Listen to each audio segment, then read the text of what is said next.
pessoa que tinha mais tempo, tinha menos, assim. É o impacto dessas demissões na vida do trabalhador francano. O saldo entre admitidos e demitidos foi o menor desde 2013. O que fez com que saíssem do mercado formal.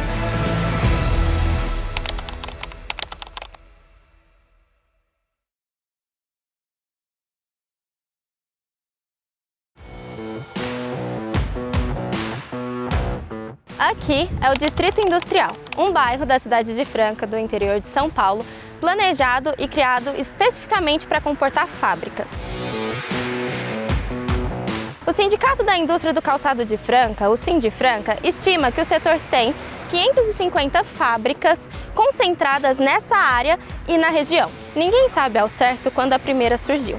O aparecimento dessas empresas foi notado em meados de 1950. Desde então, a indústria calçadista se consolidou como o maior setor gerador de emprego e, consequentemente, como base econômica da cidade.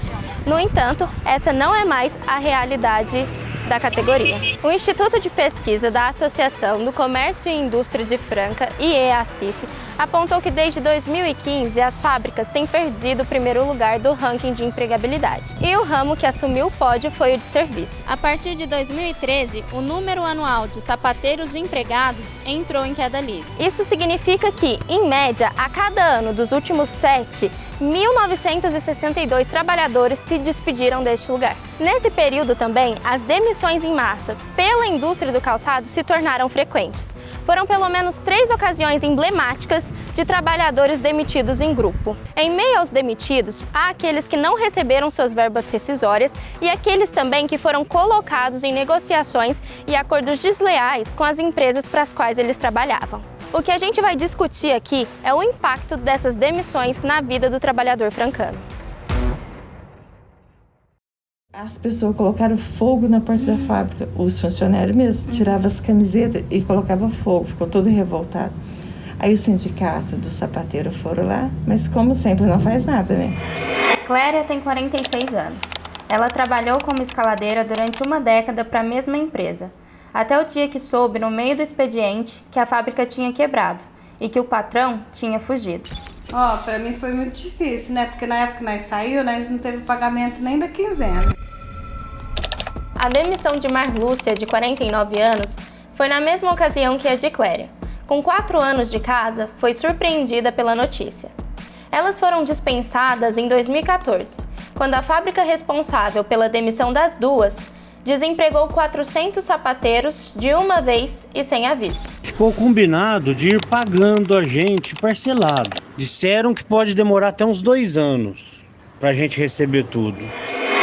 Dos 40 anos da vida de Everton, 10 ele passou em uma fábrica de componentes para calçados. No ano passado, a empresa para a qual ele prestava serviço fez a mais recente demissão em massa do setor. A fábrica de artigos e solados de borracha demitiu 328 funcionários de suas 4 unidades espalhadas pelo Brasil. A sede, que fica em Franca, teve o maior número de dispensados, mais de 150. E eu comecei na área de calçado em 1979.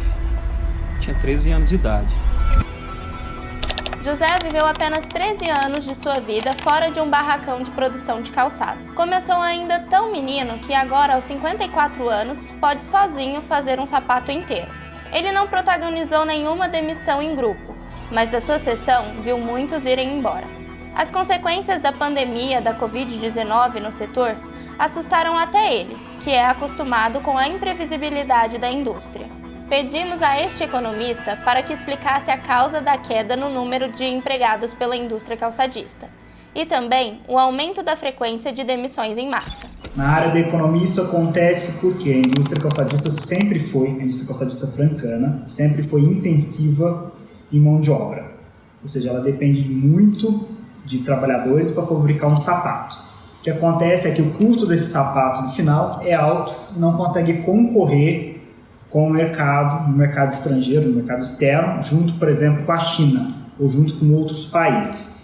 Então, a mão de obra intensiva acaba tornando o sapato inviável nesse sentido de mercado externo. Apesar que 80% hoje da produção do calçado francano, do calçado brasileiro, fica no Brasil. É uma visão errônea que a gente tem de que muita mesa no mercado externo. Mas ainda assim os custos são impossíveis de você concorrer, porque a China não está só lá fora, a China está aqui dentro também.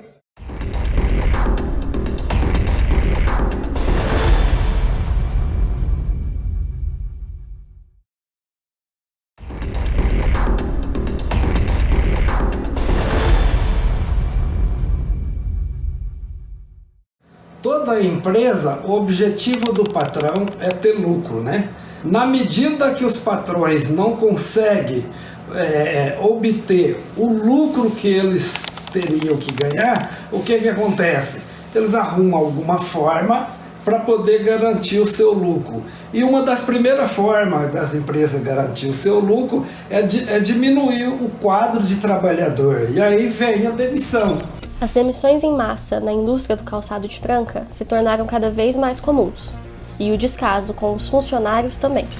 Aí no outro dia que eu fui trabalhar, que eu cheguei lá, já tava com as portas fechadas. Daí eu não lembro nem direito assim o que eles falaram. Eu sei que o comunicado foi para levar a carteira, que ia dar baixa, assim, não falou nada certo, sabe? Foi uma bagunça. Uma ligou para outra e avisou que estava acontecendo. Aí todo mundo já ficou apavorado, né?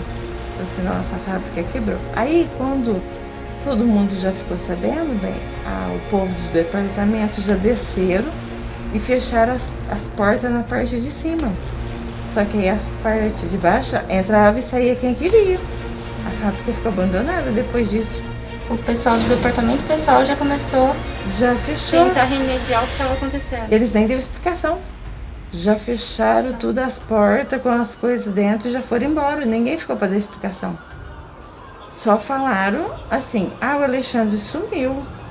Decretou falência, mas não deu nenhuma explicação.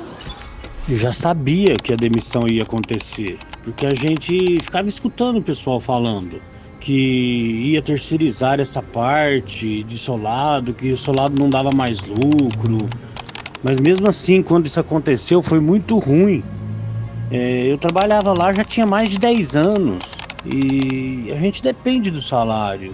Então, quando aconteceu, foi muito triste. Entre 2013 e 2019, mais de 630 trabalhadores demitidos da indústria calçadista não foram pagos ou foram submetidos a acordos desleais pelas empresas. Os sindicatos têm o dever de ajudar os funcionários a receber seus direitos, já que eles são como uma ponte até os patrões. A finalidade do Sindicato Sapateiro para o Trabalhador é de defender os trabalhadores, né? É de representar os trabalhadores e defender os trabalhadores dos seus direitos, representar os trabalhadores em qualquer instância, seja, né, nas negociações de salário, nos problemas que os trabalhadores, né, tenham no dia a dia com os empresários. Eu acho que é esse o papel, né, o papel do sindicato. E você desse acerto não chegou a receber, então, nada? Não, nada. Os 4 anos, nem o nada. seu fundo? Não, o fundo eu tinha, na época, acho que R$1.000 eu tinha, desses 4 anos. Sim. R$1.000 eu tinha de fundo. Aí recebi o seguro-desemprego, eu recebi, né? Aham, Só. porque deu baixa. Mas o restante... Mais nada, não. Tá na justiça até hoje. E você chegou a entrar em contato com algum advogado para poder resolver isso à parte? O sindicato do sapateiro teve alguma atuação para ajudar vocês nisso? Ou na época você também às vezes não sabia do sindicato? Não, então, nós foi lá pelo sindicato, que lá eles deu baixa e falou que ia ficar na justiça, e tá até hoje. Nunca mais eu soube de nada. Às vezes eu encontro as pessoas que trabalhou lá, né? Fala que nunca mais, assim, né? Não soube de nada mais. Tá? Ficou do jeito que tava mesmo. Dessa forma. Nós está aguardando, quem sabe um dia. As pessoas colocaram fogo na porta da fábrica. Os funcionários mesmo tiravam as camisetas e colocavam fogo. Ficou todo revoltado. Aí o sindicato do sapateiro foram lá, mas como sempre não faz nada, né? Aí falou assim que não era para mexer em nada, não era para tirar nada da fábrica, porque se tirasse ia ficar pior depois do processo. Ninguém tirou nada, né? Mas ficou tudo lá.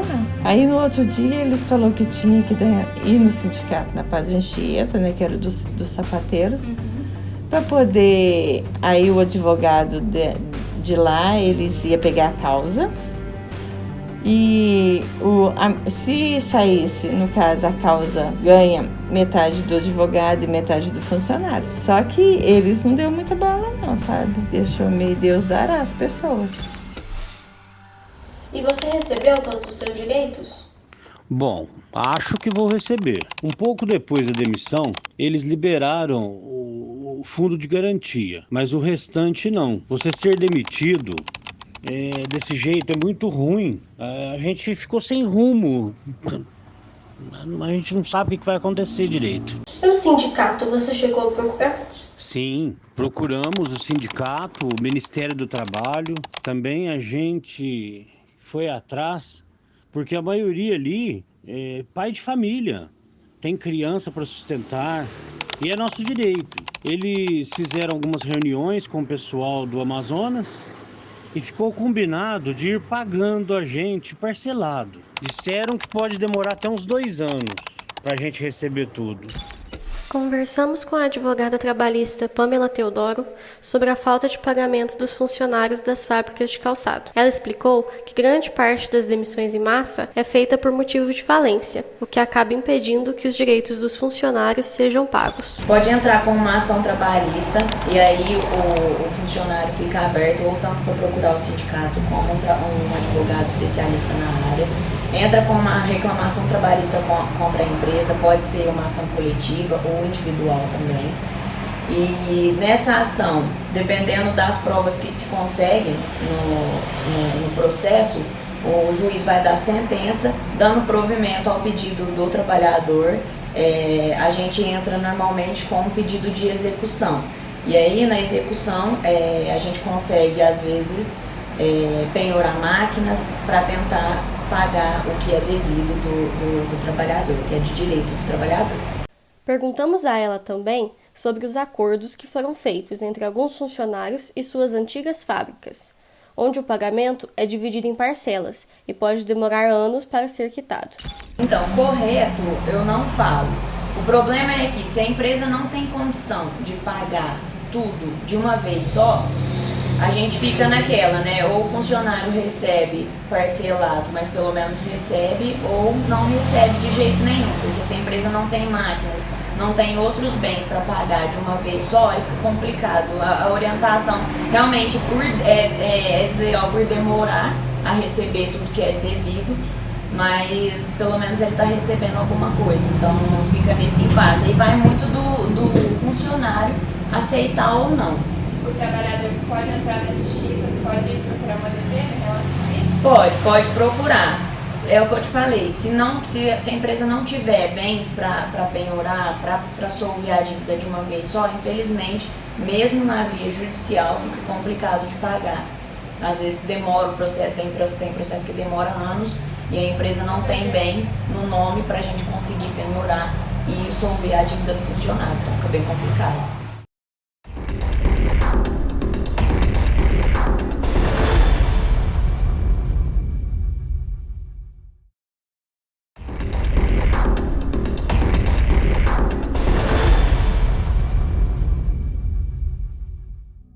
Você acha que você ter saído, se você tivesse saído com todos os seus direitos, com uma demissão adequada, seguindo o trâmite que tinha que ter seguido, poderia ter ajudado em relação a essa doença, amenizado o seu estresse, questão de tratamento, remédio, alguma coisa nesse sentido? Eu penso muito que eu fiquei doente porque eu trabalhei lá, sabe? Era muito estressante.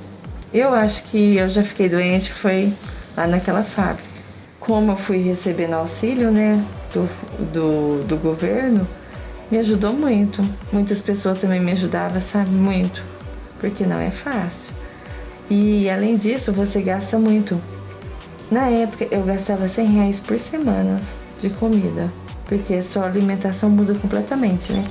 Logo após sua demissão, Cléria descobriu um câncer na mama esquerda.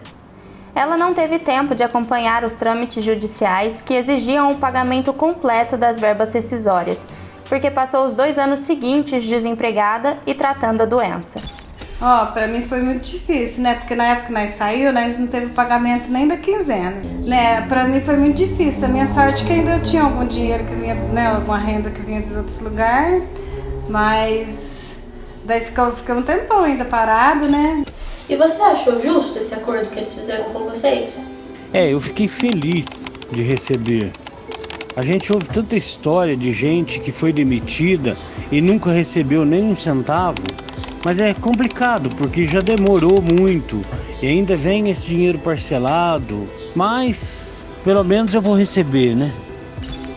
Para saber quais fatores causaram a queda no número de empregados pela indústria, as motivações para as demissões em massa e as razões que levaram os empregadores a não cumprir com o pagamento dos demitidos, tentamos contato com o presidente do Sindicato da Indústria do Calçado de Franca, Sindifranca, José Carlos Brigagão do Couto. Ligamos 1, 2, 3 vezes. Você manda por mim por e-mail, agora eu não posso, ok? Então tá bom, obrigada, viu? Tchau. Tchau. Por meio de notas, o presidente disse: a perda da força se dá pela ausência de política industrial brasileira. Vivemos de altos e baixos. Não há segurança jurídica e com esta instabilidade, o setor vai perdendo força, mercado, competitividade e, com isso, perdemos mão de obra qualificada, migrando para outros setores. O auge da produção da história do calçado de Franca foi em 2013, ano que produzimos 39,5 milhões de pares, para uma capacidade instalada de 40 milhões de pares ano, destinada ao mercado interno e externo, empregando diretamente a média anual de 28.496 funcionários. O ano histórico de nossas exportações foi em 1993, quando exportamos 15,5 milhões de pares. Hoje não chega a 3 milhões de pares ano. A pandemia veio a agravar esta situação, não nos dando condições de se projetar a recuperação nos patamares de 2013. O último levantamento do IBGE, feito há quase 2 anos, apontou que, somando todos os segmentos, menos de 30% da população de Franca estava empregada no mercado formal, ou seja, com carteira assinada. Ainda segundo o IBGE, a maioria dessas pessoas tinha em média de 35 a 44 anos e em média também recebia R$ 2.299. Podemos relacionar este perfil à maioria dos sapateiros da época. Segundo economistas, quem trabalha na indústria do calçado costuma se aposentar nela. Não importa quantas vezes esse profissional tenha sido demitido por fábricas, é no setor que ele volta a buscar emprego. Isso acontece porque, geralmente, a especialização desse trabalhador é exclusiva para a indústria calçadista. E eu comecei na área de calçado em 1979. Tinha 13 anos de idade. E aí você nunca mais deixou de trabalhar com calçado? Não. Até hoje. Faz 41 anos já dentro da firma de calçado. Você chegou a tentar outro emprego numa fábrica de calçado? Tentei sim, mas é que todas as fábricas da cidade estão ruins. Então eu acabei não conseguindo. Se eu pudesse, eu teria continuado na fábrica sim, porque é o que eu faço desde pequeno, né? A gente cresce trabalhando dentro de fábrica. E, modéstia à parte, trabalho muito bem. E aí, depois de quanto tempo você conseguiu um trabalho? Foi muito difícil? Você sentiu muita dificuldade? Foi muito difícil, demorou. Aí eu não lembro direito depois de quanto tempo que eu consegui na Carmen Steff, que a minha menina trabalhava lá e através dela eu consegui arrumar lá. Raramente, um sapateiro francano terá exercido outras funções além das que ele fazia na indústria. É por conta desse contexto que muitos dos funcionários de meia idade sofreram as demissões como as comentadas aqui, o que fez com que saíssem do mercado formal. E essas demissões em massa, essas que a gente comentou, que levaram 5, 6 anos seguidos, são capazes de retirar permanentemente pessoas do mercado de trabalho, que trabalhavam em fábrica, que tinham lá seus 30, 40 anos, que não fez nada além daquilo durante a vida toda. Do mercado de trabalho formal são capazes. E é bem provável que não voltem. Tá? Eles devem voltar sim, essas pessoas, se algum tipo de trabalho, ou no mercado de trabalho informal, que a gente pode falar assim, tipo, que seria Uber, iFood, esse sentido, empreender o que eu tenho alertado também para o que em 2016, 2017 ficou conhecido como o empreendedorismo de palco. O empreendedorismo de palco é aquele que você assiste no YouTube, no seu Facebook, quando você está fazendo um scroll na página, que diz que você consegue fazer 6 dígitos em 7 dias. Que você pode, que existe uma escola, que faça acontecer, porque vai dar certo. Se você não se mover, se você não fizer, nunca vai acontecer. Então você tem que fazer, você tem que investir. Ninguém vai poder fazer isso por você. Então, que é um núcleo da autoajuda, no sentido que faça que no final as coisas vão sair tudo bem, que acabou levando muita gente a investir no pós-crise e gerar o que a gente chama de empreendedorismo por necessidade. O empreendedorismo por necessidade não é que você empreende porque você tem uma boa ideia e valida a ideia e essa ideia tem possibilidade de dar certo. Você empreende porque você precisa empreender.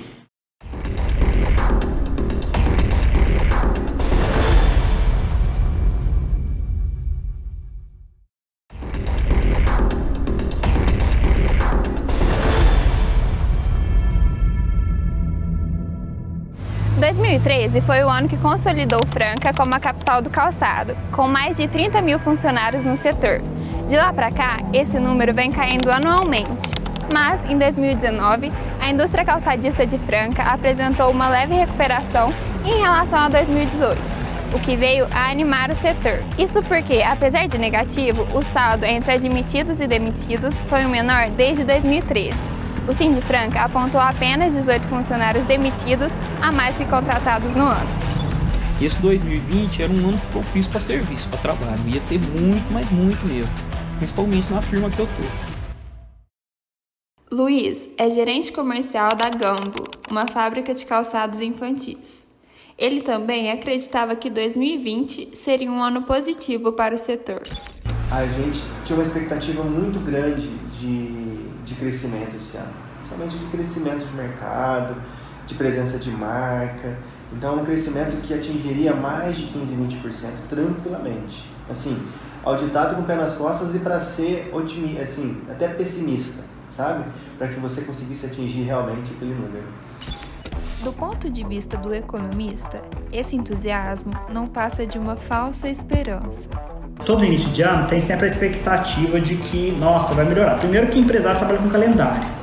Então, toda vez que é dia 31, que vira pro dia 1º, ele acha que vai ser melhor o mês. Na hora que vira o semestre, ele acha que vai ser melhor o semestre. Na hora que vira o ano, ele acha que vai ser melhor o ano. Então, essa é uma virtude também de empresário. Tem que estar sempre feliz e que tudo vai dar certo. Tem um empresário que faz uns vídeos que ele está sempre rindo. Tem que sempre estar rindo e sempre acreditando que vai melhorar. Mas se a expectativa para 2020 era positiva, a pandemia do novo coronavírus veio para deixar tudo pior. Em agosto de 2019, eram 17.564 funcionários trabalhando na indústria calçadista de Franca, contra 10.184 neste ano. É uma queda de 58%.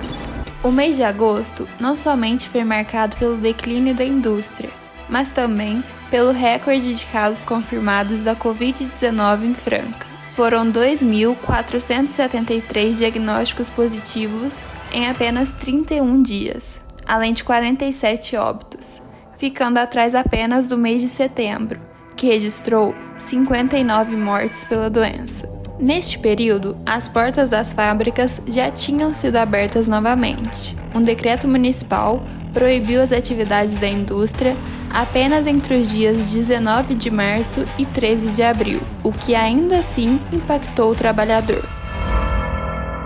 Ficamos praticamente 60 dias sem atividade aqui. Depois foi permitido pela própria decreto da prefeitura que voltassem as atividades com um quadro mínimo aí de 20, 30 funcionários, que representa praticamente 20, 25% da nossa produção, né? E nós voltamos com esse 20, 25%, fomos nos sustentando. As políticas do governo acabaram auxiliando com a questão de suspensão de contratos de trabalho, então a gente não precisou demitir, as pessoas continuaram empregadas, porém em casa, e nós conseguimos fazer uma troca, né, de pessoas, assim, as pessoas que ficavam em casa durante um tempo, voltavam depois de um tempo, e as pessoas que trabalharam ficavam em casa durante um tempo, mantendo todo o quadro de funcionários. Bom, veio a pandemia, mas fiquei 30 dias em casa, sem saber o que fazer. O patrão não dava uma satisfação, não dava um retorno. Até que um dia ele chegou e falou, ó, vamos chegar, vamos trabalhar e vai ser assim, 3 dias por semana e eu pago vocês o dia e a gente vai ver até onde que a gente vai e vamos sentar e vamos conversar. José Antônio foi um dos milhares de brasileiros, não somente da indústria calçadista, que lidaram com a insegurança durante a pandemia. Foram 30 dias de incerteza, sem receber um único centavo, mesmo estando na mesma empresa há mais de 7 anos. Olha, você pensa várias coisas, né? Porque é assim, o boleto vai chegando. A gente, como entrou a pandemia, aí que o governo disse que você poderia negociar os seus boletos. E foi dando, graças a Deus foi dando certo, porque nem minha esposa ela deu uma caída, mas foi segurando. Ela foi segurando e foi indo, graças a Deus a gente foi se controlando. Nós atendemos constantemente trabalhadores que vêm reclamar, né, que foram demitidos e não foram cumpridos, não recebeu as suas verbas rescisórias corretamente. Justamente por isso, né, desde a reforma trabalhista, já houve uma mudança que favoreceu muitos empresários, quem vem favorecendo muitos empresários, nesse sentido, para que as empresas, quando mandassem embora, dessem os canos nos trabalhadores. Então as empresas aproveitam de toda essa situação da pandemia, de estar mandando um monte de trabalhadores embora e pressiona o trabalhador quando vai mandar embora para fazer o acordo e não receber as suas verbas rescisórias corretamente, dizendo para ele que no momento próximo vai chamar ele de volta para trabalhar. E aí não chama nada de volta, os trabalhadores vêm e procuram o sindicato para a gente acionar e cobrar os direitos corretamente. Então isso tem acontecido constantemente. Neste momento, os empresários estão aproveitando, tirando proveito de toda a situação. Então Franca já não é uma cidade muito fã de seguir tributo, né? E as questões trabalhistas vêm na mesma proporção. O que agrava mais esse problema é que a gente não tem mais o Ministério do Trabalho, que foi desmontado agora no início do governo Bolsonaro, e também o que impacta economicamente no sentido de análise econômica, porque os dados do CAGED que a gente tem hoje também não são os mesmos. Em março, antes da pandemia explodir no país, a indústria calçadista de Franca já operava com 16.327 trabalhadores, apenas metade dos que um dia já participaram do setor. O coronavírus foi o responsável por mais uma onda de demissões em massa e 4 meses depois, apenas 9.912 funcionários permaneceram na indústria. Agora, para recuperar a força que o setor calçadista já teve na cidade, trabalhadores, patrões e especialistas buscam uma solução. Tem 2 caminhos, ou você produz em escala com tecnologia, ou você investe, vamos produzir coisa tipo na mão, costurada à mão e tipo dar a pegada artesanal, que é uma pegada válida, né? A gente vê isso em hambúrguer, né? Tem hambúrgueria artesanal, cervejaria artesanal, e isso você consegue jogar o preço um pouco mais alto. Por quê? Porque na verdade não é o produto, você está vendendo a experiência. Então eu acho que talvez serão esses 2 caminhos. Se eu tivesse que investir em um dos 2, olha, eu iria para o caminho mais fácil, que seria do sapato artesanal, que é o mais viável. O outro demandaria muito conhecimento, muita transmissão de conhecimento tecnológico, o que não é fácil.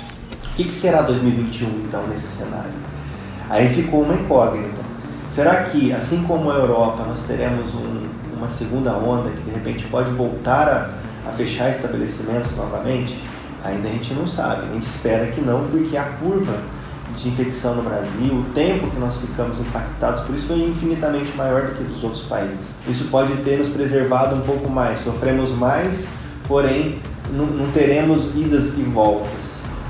Isso é uma crença.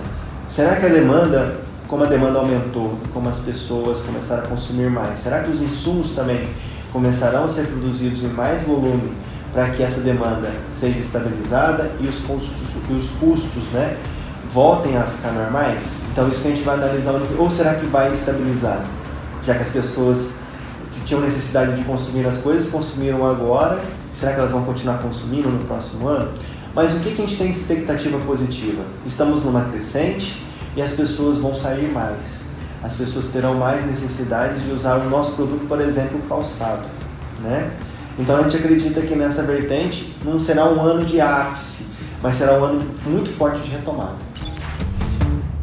Para o presidente do Sindifranca, José Carlos Brigagão do Couto, o futuro do setor está dentro de um projeto chamado Polo de Desenvolvimento Econômico de Couro e Calçados do Estado de São Paulo, elaborado pelo próprio sindicato a pedido do governador João Dória. O projeto abrange 6 pilares: tecnologia e inovação, qualificação da mão de obra, ambiente de negócios e desburocratização, financiamento competitivo, infraestrutura e serviços e o último, simplificação tributária e desburocratização.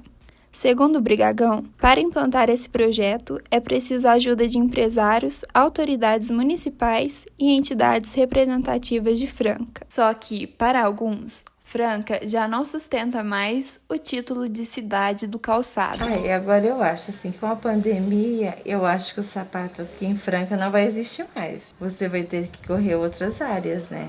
Porque eu acho que aqui Franca já acabou para sapato. Eu acho que tem que ser outro tipo de empresa. Já para outros, dificuldade nenhuma é capaz de terminar essa longa história entre a cidade e o sapato. Eu espero que as fábricas melhorem muito, sim. E tem esperança, até porque a nossa cidade depende das fábricas de sapato. Eu acredito que as coisas vão melhorar, com fé em Deus. E quem sabe eu não volto algum dia para a fábrica.